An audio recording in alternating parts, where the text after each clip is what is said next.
There's a You're delay. on. Woo! Hi, everyone. Dr. Melissa here with you today at the Impact Factor Show. This has been fun today. Technology is one of the things we're going to talk about today. It's one of our greatest levers to be able to truly scale and grow our reach and our impact. But it can also create curveballs like it did today in getting this show out. So we had to improvise. Right now, I'm with you on my phone. However, the great thing is I'm dedicated to still bringing you wonderful content. All right, so let's kind of jump in today. I feel there's some very important conversations that need to be brought to the forefront right now, especially in our profession. One of the things that's so beautiful about chiropractic, is of course we are a profession founded on principle, natural health from above down and inside out. I can remember being in school many years ago, I won't say how long ago, and at that time there was this huge debate between if you were a straight or you were mixer. And there was really this division line, and it meant something to just be straight, hands only. And while I absolutely love our foundational principles, understanding that we are a profession that uses our hands, we are able to truly come in and connect with another human being, to assess what is happening in their body, to be able to detect and correct where there's interference, right? Where there's interference with that life force is, of course, what we know as subluxation.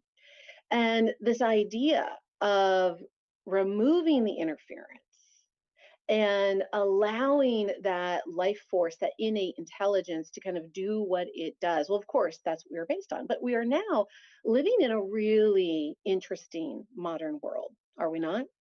And so I'm going to invite you today. I have no idea if you went to school in a time, or maybe this is still part of your reality, if there's a conversation around straight or mixers. But today I want to invite you into the fact that we all, whether we like it or not, have to be mixers. By the very fact of using technology like this, we're coming into a time where things are rapidly changing and the future is faster than you think. I have been fortunate enough for really the past almost decade to be kind of an early adopter into the field of epigenetics and then into precision health and medicine, and really looking at genetics as the human blueprint and understanding epigenetics to me really is an extension of chiropractic because it's the science and the understanding of how, right, our outer world and our environment, our interactions within it, is informing our very genetic code. So I like to think of it as the communication highway between the outer world and the inner world. In each and every moment, the body is always on the lookout to determine, is it safe to go out there and thrive or is it not? And of course, based on the external conditions, well, that's laying down information. It's laying down literally marks, methylation marks that are placed and given to the next generation. Now, these are not genetic mutations. They're literally like marks in pencil to say, hey, this is what's happening on this day and time. Now, why am I telling you this? Because of my ability to be in this environment of precision health through epigenetics, I want to pose a couple of things. First and foremost, epigenetics understands that outer world is informing inner world. Well, that's exactly what above down and inside out understands. There's information coming from the outside in that's impacting and affecting our ability to express our innate potential. And so I pose that chiropractors are perfectly positioned to truly be the leaders in this conversation around epigenetics and moving into more of a precision based model when it comes to health and human thriving. And because the future is faster than we think, because of modern technology, because of things like unexpected pandemics, we are now seeing an influx and a rapid uptick in, of course, telehealth. But what I want to share with you today is not just telehealth and being able to have a way to communicate with clients and patients through our phones and through Zoom and computer screens, But something even more exciting is happening, which can impact us as providers. And I want to let you know about this. So, right now, we are really less than 18 to 24 months away from new technologies being leveraged and utilized in health verticals that will forever change how healthcare is being delivered. One such methodology is virtual reality. Virtual reality and augmented reality are two tools that are coming in. They're already being used in some therapeutic settings, but they're getting ready to come in and be deployed, if you will, at a global scale, beginning in as little as 18 to 24 months. And it's going to be something that is really can be something, I'm telling you, not for us to be fearful, but to understand that technology is coming in and it's going to be used and can be leveraged for us as providers as a tool if we understand it, if we can become early adopters, if we can really realize that, yes, we are rooted in ancient principles and teachings for natural health and healing. And yet the world is advancing more and more every day through technology. So, how do we, instead of being at odds with it, back to the mixers and the straights, how do we find common ground? And how do we actually begin to think as early adopters? How do we, I look and I can tell you, I believe that chiropractors and the field of chiropractic was really quite a visionary approach. While, yes, it's all about innate natural healing, what we as providers have in today's modern healthcare landscape is an advantage to what most doctors of other degrees have. And what I mean is this, because I've worked with every type of provider over the last decade plus in the integrative health and wellness space. I have a whole network of incredible friends that are MDs and DOs and NDs and of course DCs and NPs and NAs. I mean, there's all the degrees, right? All the people out there.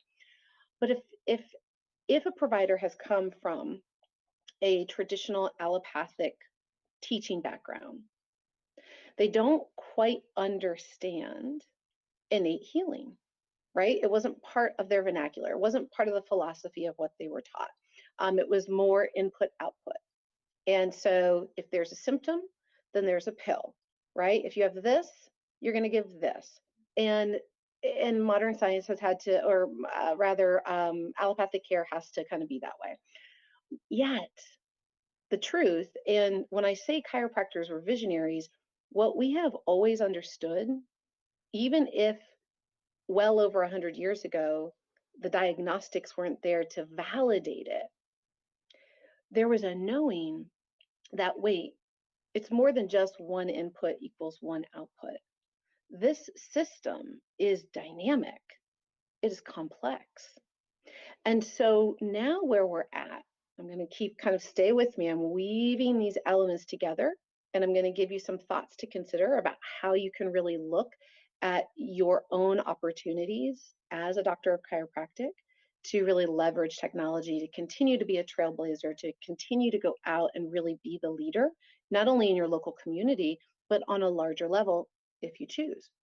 And so now, here's a few things. You already knew that the system was complex.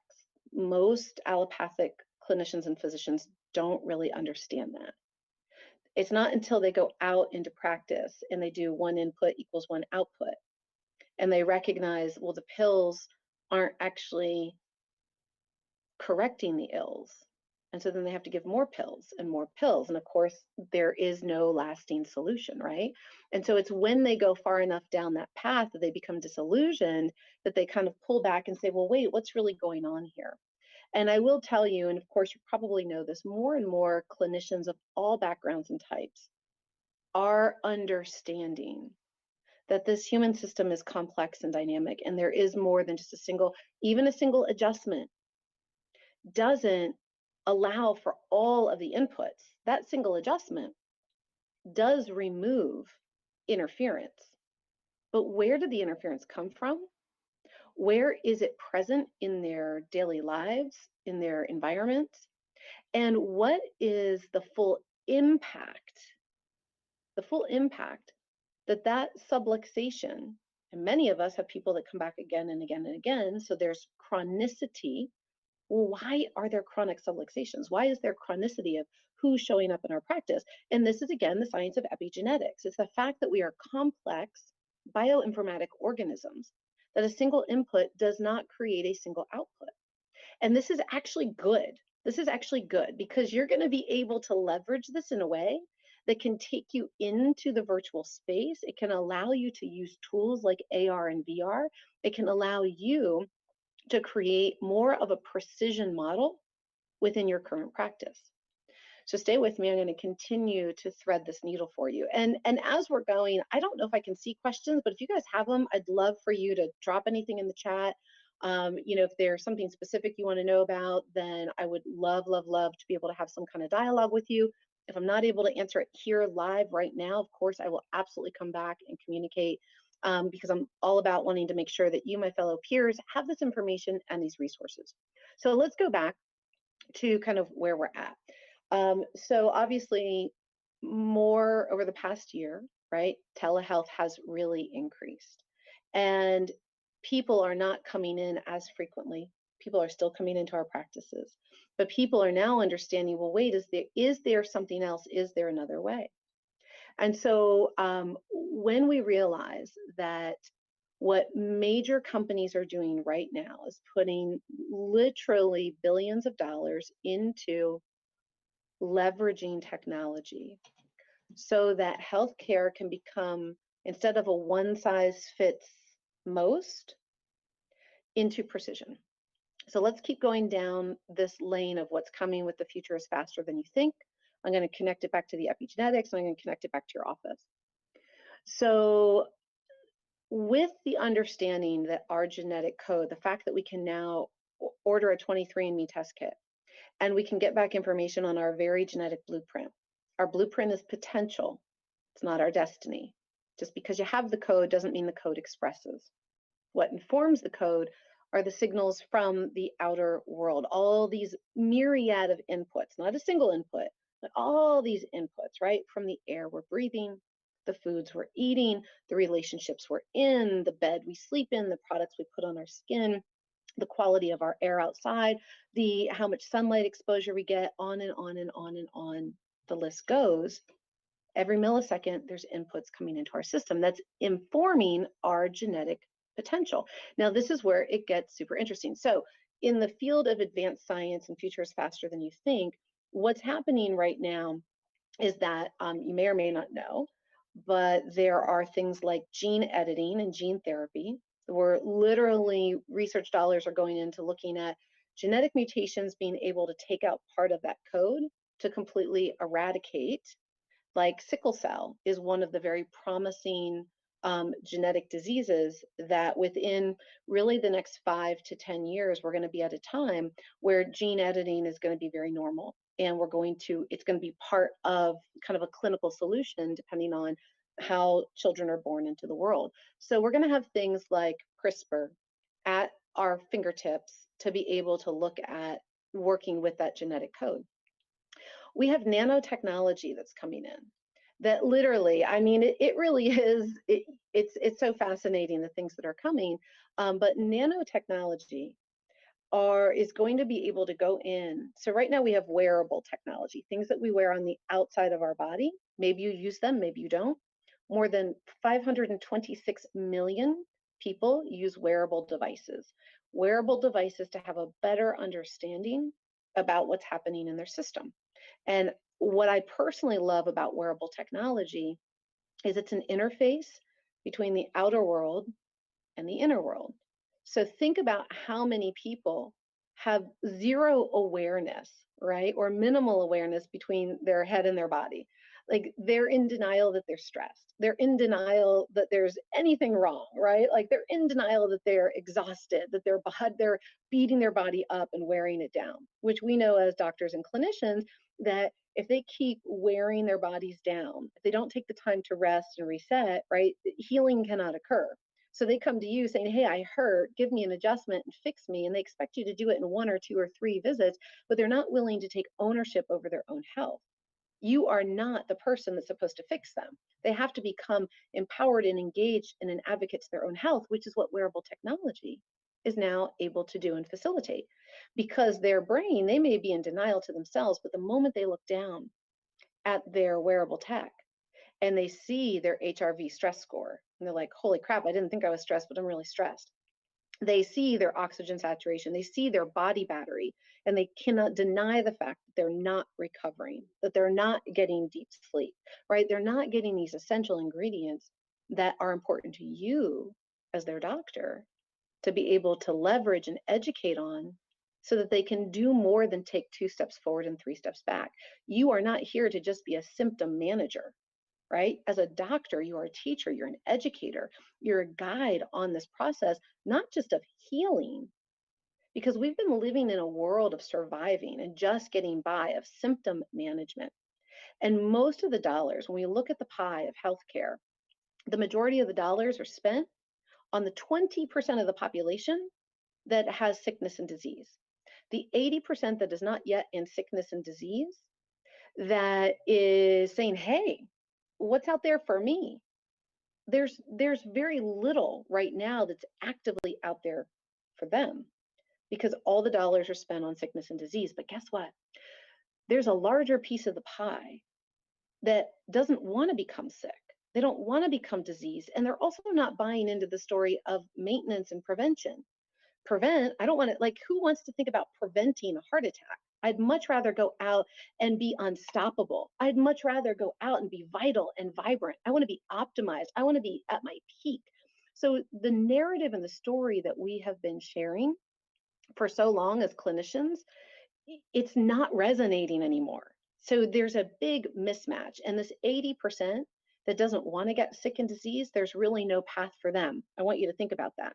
What could that mean for you? What could that mean for you to really go into precision health and optimization instead of, look, sick people are still going to come in. You still get to work your magic on people that are in a state of dysfunction. Because if we now come back, again, stay with me, I'm going to weave all this together and put it in a nice pretty bow before we wrap up here in 10 minutes. And so now all of a sudden, right, like what I wanted you to know is we have this wearable technology that people are using, but it's going to go even deeper than that. The nanotechnology is going to be able to come into the system and read the system real time. Where we are heading is precision. The way that AR and VR is going to be utilized is in pairing with the moment there's the genetic blueprint and they understand the potential and they understand, oh, you have a propensity to have insulin dysregulation. Let's just go with that. This is a really normal one. And then of course the foods that we're eating, the stressors that we're putting ourselves under are fueling that blueprint of potential that's already innately there, but it's like we put gas on the fire every day. And it's more than just the foods. That's another talk for another time. But what happens is now, like with the AR, the augmented reality, if you've ever watched a Marvel superhero movie, if you know who Tony Stark is, Tony Stark had the glasses, right? And inside of the Iron Man suit, there was those feedback, the feed out, what am I trying, the readout, right? Like Jarvis is talking to him and you can see all the little things. Well, that's what augmented reality is. We're going to be able to have these glasses that we're able to project and see things within current reality and add to it. And so now you go into a restaurant and it understands your genetic potential, and it's also now reading your HRV, your stress levels. It's getting feedback real time on your pulse and your heart rate, and it's seeing that you're in a stressed situation and you're wanting to go for the ice cream and chips, or a hamburger and french fries. And what the AR is going to have the capability to do is to remove those items from the menu so that you actually only see the items that are most optimal for your system at that time. And gang, no, I'm not sitting here telling you science fiction. I'm telling you what is in development. And I know this because I'm in partnership with a large company out of Europe that they are the forerunners in the health and wellness and lifestyle space with AR and VR. I've seen the plans. I know the billions of dollars that are flooded into this company, and this is just one of many, just one of many. And they're in the field dedicated to thriving, health, verticals, entertainment, sports, education. Um, and so now we're coming into a time, again, the big point I'm wanting you to know is that lots of money is being spent on technology for precision medicine. But you can already begin to get precise in your practice today. And if we really get honest with ourselves as providers, and now we think through the lens of I'm a chiropractor, I assess for interference to the system. I'm looking for these subluxations. Where's the interference? So now let's go back to epigenetics. Is the communication pathway between the outer world and the inner world. What to the degree that the quality, now we're going to think about the quality of information, the quality of the inputs coming into the system are in direct correlation to the expression of the system.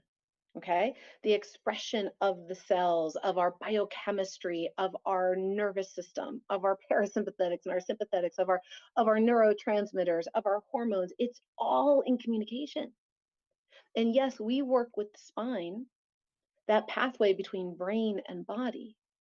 Yet, if you stop for a moment and say, great, here's a subluxation, here's interference, I'm going to go in and precisely remove it. But then they go back to their environments filled with all of these inputs that are going to come back in and continue to accumulate. And what is the quality of those signals?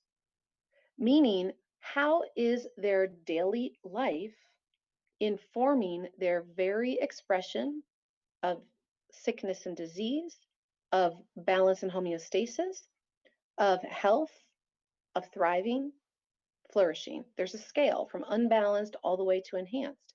And oftentimes we're only toggling on the one side, just trying to get them out of unbalanced, out of symptomatic, and just back to homeostasis. But what few of us have realized, we've talked about the wellness continuum and maintenance, but guess what? There's so much more than just getting to homeostasis and balance. Our systems embedded in our very genetic code is literally the code of life that is designed to evolve. And evolution is more than just homeostasis. And why I'm telling you this is, remember that 80% who's not sick and diseased yet? Okay, that want to, they want to be superhuman, they want to be optimized, they want to perform at their peak, they want to be ageless, they want to live to 150 and beyond. There's a lot of people out there. I'm in the longevity space, like, and I'll tell you, the biggest group of biohackers, like our 30 somethings, are all about saying, I want to get to 150. They're not focused on, they don't want the story of, I want to be identified with a disease and be broken and I need to be fixed. They're saying, I want to be unstoppable. I want to be amazing. I want to be limitless. I want to be optimized in every way. So is there an opportunity for you in your practice to begin thinking about how can you create a story, a narrative, a deliverable that you can deliver with and through technology, that people don't have to just come into the practice. They can come into the practice, but then they can have an experience. I call it the visit beyond the visit. What touch points can you begin to think about now creating? What types of content and programs that can support what you're doing in your practice, but they speak to what happens when somebody leaves your practice? They speak to all these epigenetic levers that are found in their daily lifestyle. That's what I want you to consider and think about. Now, a lot of the work I do, so yes, I have a large brand in the longevity and optimization space. I do work with people's very genetic blueprints. I get very precise and I design incredible optimization programs for them. And a lot of what I do is online. I also leverage technology. I do a lot with neurofeedback, biofeedback. I do a ton with helping to optimize that parasympathetic, sympathetic response, really still working through the central nervous system, right? The autonomic nervous system. And of course, chiropractic adjustments are amazing for that. But what do we do when they leave? How are you supporting your people to continue to harmonize and optimize that vagal tone, that parasympathetic response? The more we can get them in parasympathetic than sympathetic, great, the greater their healing. the greater their opportunity to get to homeostasis. The faster you get somebody to homeostasis, then the fun really begins. Then you get to move into this optimization lane. So today I'm inviting you to obviously consider, okay, what is coming? And, are there ways that I can start looking at technology, thinking about how technology is going to continue to inform my practice and the people I care for? Are there things that I can do now that can create an even more efficient and effective experience for my current patients and clients? And is there a way that I can also have some freedom? I can scale. I don't have to just be one-on-one, and my success and failure depends on how many people come through my door. Is there a way that I can start to scale my expertise into the digital space? So beyond my front-facing programs and work that I do with all my longevity programs, I do mentor and work with our fellow peers, right? Just like you, really purpose driven, mission minded healthpreneurs that understand I don't want to be left behind. I want to really be able to understand what is coming and how to stay ahead of it. Remember, gang, well over 100 years ago, look, BJ, Dee Dee, they were visionaries, they were trailblazers, they saw something that nobody else saw. And they jumped in and they went out and they started to talk about it and to be about it. And they built an entire profession. We are the storytellers. The question is, what story are you going to keep telling? Is it one of limitation, sickness, and disease? Or are you going to get curious about the technology that is here and coming and how rapidly it is coming? And how it's no longer about let's find the root cause. What we are here because look, AI is going to outdiagnose any of us in every field of medicine and wellness. So it's no longer just our beautiful brains that people are going to come to us for. Really, what people are going to continue to need more than ever is how they retain their humanity in the face of technology. How do we leverage and harness technology to enhance thriving and flourishing? How do we continue to evolve forward into greater states of health and well-being? It's all here and it's available to each and every one of us. And I just really want to encourage you guys, like, understand you are leaders. And the story that you get to tell can be uplifting and empowering and inspiring. And it doesn't have to be about you're broke, you've got to come to me to fix you. You're not here to fix anybody because nobody's broken. The system is intelligent by design. And your job, as it's always been, is to identify the interference, not just in the spinal cord, okay? Where is that interference? And this is the epigenetics coming from the outer world that is accumulating and informing the inner world. And then the byproduct, right? Of course, there are times that there are subluxation from physical trauma. Trauma aside, acute impact aside, what's happening with these chronic visits to your office, it's all what happens when they leave. And I'm going to tell you, there is no fad diet that's a one size fits all. There's no cure all supplement. What drives this system? It's so primal. There is a code of life in our DNA, and it's very simple mechanisms from out here that inform our expression of thriving in here. And the faster you learn about this and understand how you can share this, the greater sought out leader you will continue to be. That's who you are. Keep doing what you're doing. I'd love to be able to share with you any of my resources. If you want to know about more mentorship programs or resources, by all means, you can visit me over at docmelissa.com. That's primarily my front-facing site for my clients, but that's going to be the best way. I've got a ton of resources over there, docmelissa.com. It's super easy. Some of my clinical programs and the stuff I've been doing with my fellow healthpreneurs like you for years is over at practiceimpactmasters.com. Either way, you can find me in both places. I hope this conversation today has been insightful, inspiring, intriguing, and uplifting. And now it's your turn to really go out there and get curious. Understand that you are here to be that true early adopter, that trailblazer leading the way so that you can continue to make a lasting impact in your community, your clients, and all the lives that you serve so that you can go out and have both a business and life you love.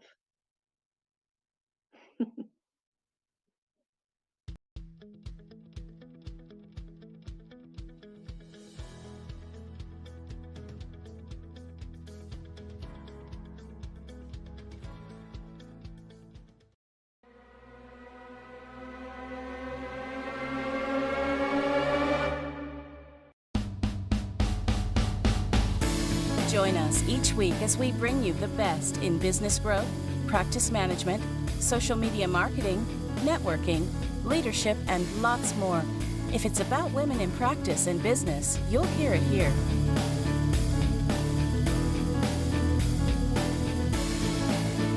We hope you enjoyed this week's Facebook Live event. Please like us on Facebook, comment, and share. We look forward to seeing all of you next week for another episode of Empowering Women in Chiropractic. Now, go ahead and hit the share button and tell your friends and colleagues about the show. Thank you for watching. Have a beautiful day. This has been a Chiro Secure production.